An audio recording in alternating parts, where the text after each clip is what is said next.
ఎవరది? ఎవరది? మిమ్మల్ని బయటికి రండి. మిమ్మల్ని మర్యాదగా బయటికి రండి.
ఎక్కడికి?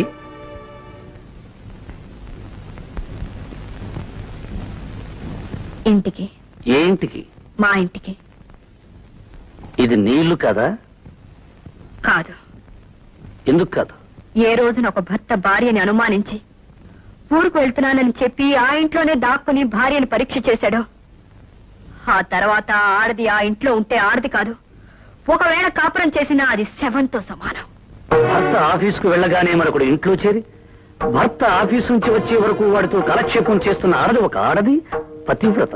ఆ కాపురం ఒక కాపురం, స్వర్గం కదూ? పిచ్చివాడి చేతిలో రాయంతో, అనుమానస్తుడు బుర్రలో ఆలోచన అంతే. అనుమానం ఈనాడు నాకు కొత్తగా రాలేదు. ఆనాడు శ్రీరామచంద్రుడికి కూడా వచ్చింది. వచ్చింది, కానీ మీలా బీరువా వెనకల నిలబడలేదు, మంచం కింద దాక్కోలేదు. ఎలా అయితేనే అనుమానించాడుగా. అంత మాత్రాన రాముడు రాక్షసుడు కాలేదు, సీతనేలా భయపడి పారిపోను లేదు. రాముడు రాక్షసుడు కాకపోవచ్చు, మీరంతకంటే గొప్ప దేవుడు కావచ్చు, కానీ నేను పిచ్చి సీతను కాను. నిప్పులో దూకి నిజాయితీ నిరూపించుకోవడానికి. ఎలా నిరూపించుకోగలవు తప్పు చేశాక? ఇన్నాళ్ళు ప్రేమించడానికి మనసు ఒకటే చాలనుకున్నాను, కానీ విశాలమైన మనసు కావాలని ఇప్పుడే అర్థం చేసుకున్నాను. నిజమే, భార్య ఎవరితో తిరిగినా భరించడానికి మనసు చాలా విశాలంగా ఉండాలి. గుడ్డివాడికి కళ్ళజోడు పెడితే ఎంతో, మీకు నిజం చెప్పినా అంతే. గుడ్డివాణ్ణి కాబట్టే పట్టపగలు ఇంత కథ నడిపావు.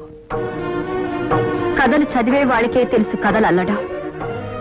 మిస్టర్ భరత్, కథలు కథలే, జీవితాలు కాదు. కథకి జీవితానికి తేడా తెలీదు మీకు. తేడా నాకు బాగా తెలుసు. ఇప్పుడు నీకు నాకు మధ్య జరిగే సన్నివేశం కథలో అయితే చివరి పేజీలో భార్యాభర్తలు కన్నీళ్లతో కలుసుకుంటారు. కానీ ఇది జీవితం. ఓసారి నువ్వు ఈ గడప దాటి వెళితే మళ్ళీ కలుసుకోవటం అంటూ జరగదు. మళ్ళీ ఇలాంటి నరకంలో కలుసుకోవాలని ఏ ఆడది బ్రతికుండగా అనుకోదు. ఇది నరకం. నేను యముణ్ణి. యముడు ఆయన ధర్మరాజు. ఆయనకి నీతి నిజాయితీ తెలుసు, ధర్మం అధర్మం తెలుసు, న్యాయ అన్యాయ విచక్షణ తెలుసు. మీకేం తెలుసు? ఆవేశం, అనుమానం తప్ప. అంటే తెగతింపులు చేసుకునేగా వెళుతున్నావు? తెగించి వెళ్తున్నాను. కాదు, బరి తెగించి వెళుతున్నావు.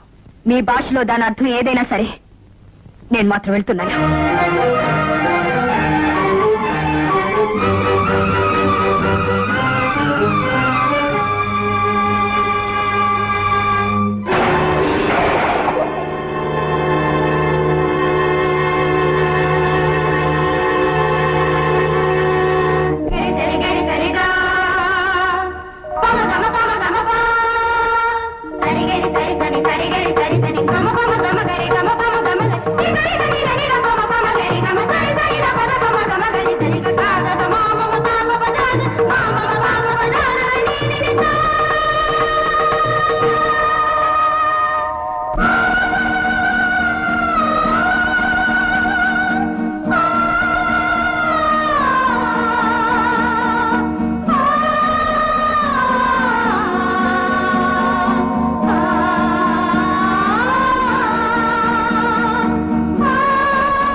రామ్మా.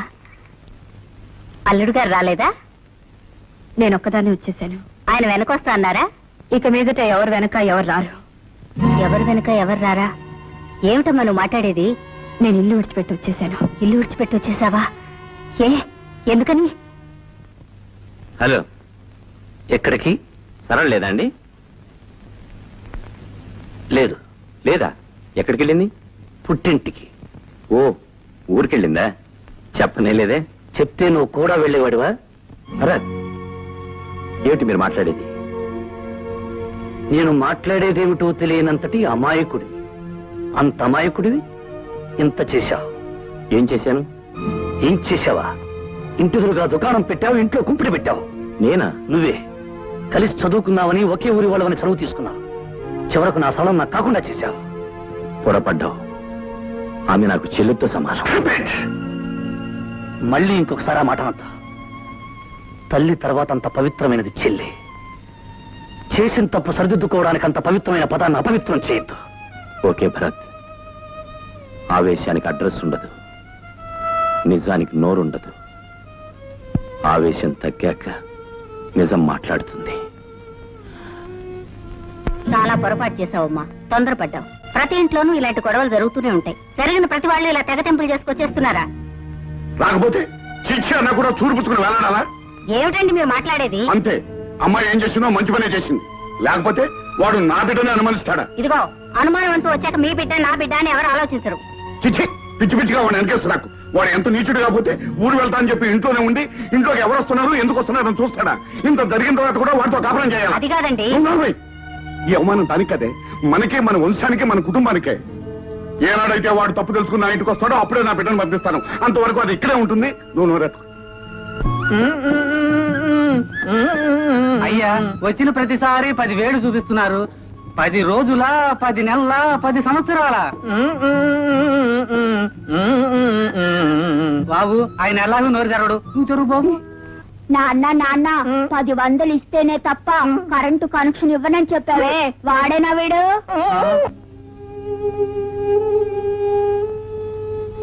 ఏమండి, తెలిసి తెలియని వయసులో వాళ్ళేదో తొందరపడ్డారు.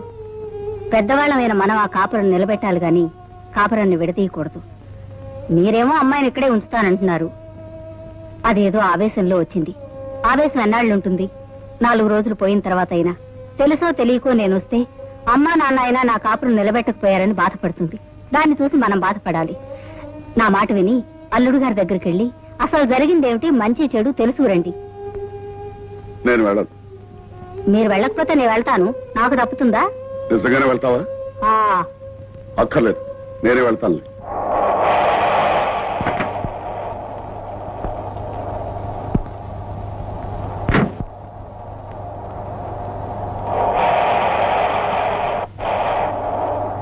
బాబు, నీతో 10 నిమిషాలు మాట్లాడాలి.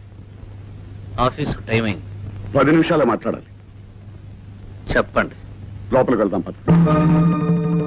జరిగిందేమిటో బయట అందరికీ తెలుసు. బయటే మాట్లాడుకుందాం. నువ్వు తొందరపడ్డావు. పిల్ల తండ్రిగా అంతకంటే ఏమంటారు? పిల్ల తండ్రిగా కాదు, ఆ పిల్ల తండ్రిగా చెప్తున్నాను. సరళను అనుమానించడం ఒక దేవతను అనుమానించినట్టే. రంకు బయటపడే వరకు అంతా దేవతలే. బాబు, ఇప్పుడు తొందరపడి మాట్లాడే ప్రతి మాటకి తర్వాత నువ్వు క్షమాపణ చెప్పుకోవాల్సి వస్తుంది. దేనికి దేనికి క్షమార్పణ చెప్పుకోవాల్సి వస్తుంది? నేను మీ కూతురు రక్తాన్ని పిలుచుకు తాగానా? కిరసాయన పోసి తగలబెట్టానా? చంపి ఫ్యానుకు వేలాడదీశానా? అవేం చేసినా బాధపడేది కాదు. వాటినన్నిటినీ మించి అవమానించా. అంటే మీ కూతురు పతివ్రతాన్ని సర్టిఫికెట్ ఇవ్వడానికి వచ్చారా? ముమ్మాటికి అది నా బిడ్డ, నా రక్తం, నా వంశం. వంశాలు వీధుల్లోనే వేలాడుతుంటాయి సత్యమూర్తి గారు, కానీ వాటి తాలూకా అంశాలు సందుల్లో తిరుగుతుంటాయి. బాబు, నాకు తెలిసిన నిజాన్ని మీరు కాదు కదా, ఆ భగవంతుడు దిగి వచ్చి చెప్పినా నేను నమ్మను. మీ కూతురు చెడిపోయింది. అంతకు మించి చెప్పాలంటే కులట. మీకు చెయ్యెత్తడం వరకే శక్తి ఉంది. ఆ తర్వాత పని చేయడానికి కూడా నాకు శక్తి ఉంది. కానీ నేను చెయ్యను. నా అసఖ్యం మీ కూతురి మీద కానీ మీ మీద కాదు.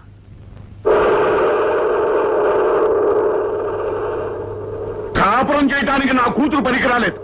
అది తీసుకొచ్చిన స్కూటర్ పనికి వచ్చింది, అది తీసుకొచ్చిన డబ్బు పనికి వచ్చింది. ఆహా, ముండబాబి పౌరుషం అంటే ఇదే.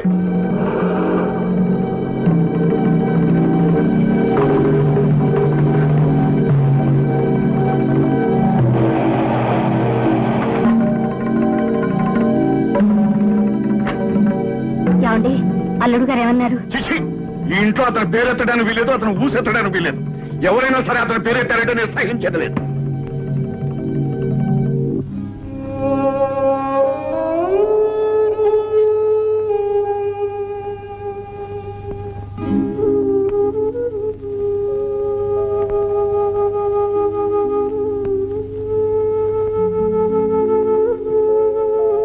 నాన్న ఏమిటమ్మా? ఆయన నీతో సరిగా మాట్లాడలేదా? సరిగ్గా మాట్లాడితే వ్యవహారాలన్నీ సరిగ్గానే జరుగుండే. అసలు ఆయన ఎలా ఉన్నారు? నిక్షేపంగా ఉన్నాడు. నువ్వు వెళ్ళేసరికి ఇంట్లో బాధతో పడుకుని ఉన్నారా? ఏమీ కాదు, హాయిగా స్కూటర్ స్టార్ట్ చేసుకుని ఆఫీస్కి వెళ్తున్నాడు. అంటే నేను వెళ్ళిపోయినన్న బాధ వాళ్ళు ఏ కోశానా లేదు. అసలు నువ్వేమన్నావు? అమ్మా, అసలు ఏం మాట్లాడుకున్నావో చెప్పంటావా? నువ్వు తొందరపడ్డావు. అంటే ఆయన ఏమన్నారు? పిల్ల తండ్రిగా అంతకంటే ఏమంటారు? దానికి నువ్వేమన్నావు? పిల్ల తండ్రిగా కాదు, ఆ పిల్ల తండ్రిగా చెప్తున్నాను. సరళను అనుమానించడం ఒక దేవతను అనుమానించినట్టే. ఆయన ఏమన్నారు? రంకు బయటపడే వరకు అంతా దేవతలే. ఆ తర్వాత ఏమన్నాడో కూడా చెప్పంటావా? అక్కర్లేదు నాన్న. పిచ్చి తల్లి, అతని కోసం నువ్వు ఇక్కడ కుమిలిపోతున్నా. నీ కోసం అతను కూడా అక్కడ కుమిలిపోతూ ఉంటాడని నీ అభిప్రాయం. అలా ఉంటే నేను మాత్రం అతను ఎందుకు వదిలిపెట్టొస్తానమ్మా? మొన్నటి వరకు అతను ఒక మనిషి అని పొరపాటు పడ్డాను. ఇప్పుడు పశువు అని రుజువైంది.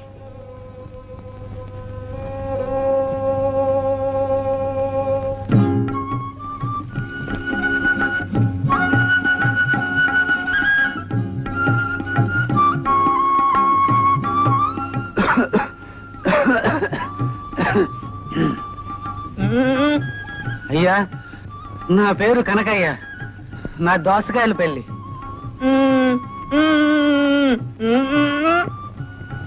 అదే మీ ఆఫీస్ చుట్టూ తిరిగి తిరిగి కరెంట్ కోసం ఆలోచించి ఆ జుట్టంతా ఇలా తెల్లబడిపోయింది. ఆఖరికి ఆ ఇల్లు కూడా అమ్మేశాను. కానీ కరెంట్ లేదే ఇల్లు రిజిస్ట్రేషన్ చేయించుకోమన్నారు. మీరెన్నన్నా చెప్పండి, కరెంట్ కనెక్షన్ ఇచ్చే వరకు మీ ఆఫీసు మాత్రం వదలను. బాబు, నాన్న, నువ్వన్నా చెప్పు బాబు.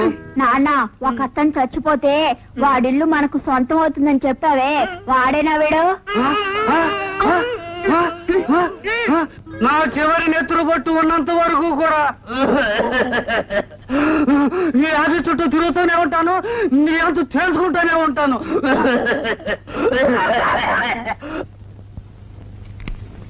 పోస్ట్